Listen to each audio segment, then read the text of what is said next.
cyberactiviste burkinabé Alino Fasso retrouvé mort en détention en Côte d'Ivoire.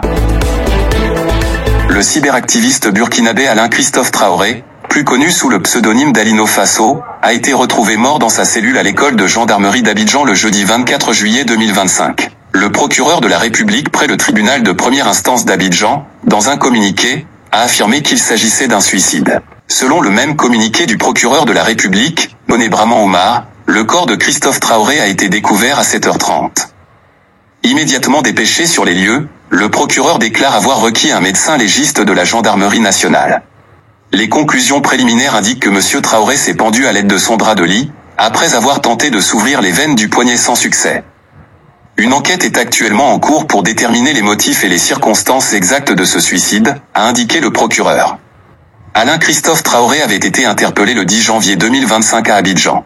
Son arrestation avait été confirmée le 15 janvier par le porte-parole du gouvernement ivoirien, Amadou Koulibaly, qui avait précisé que la procédure légale avait été respectée. Le procureur de la République a révélé qu'Alino Fasso était poursuivi pour des faits particulièrement graves, intelligence avec des agents d'un État étranger de nature à nuire à la situation militaire ou diplomatique de la Côte d'Ivoire ou à ses intérêts économiques essentiels, complot contre l'autorité de l'État, diffusion de nouvelles fausses de nature à entraîner une atteinte au moral de la population, rassemblement de renseignements de nature à nuire à la défense nationale dans l'intention de les livrer à un État étranger et espionnage.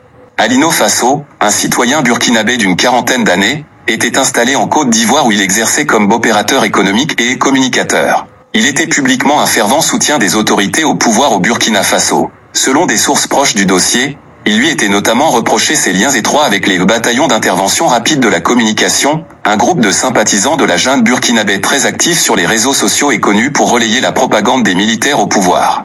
La mort d'Alino Fasso en détention soulève de nombreuses questions et intervient alors que l'enquête sur ses activités était toujours en cours.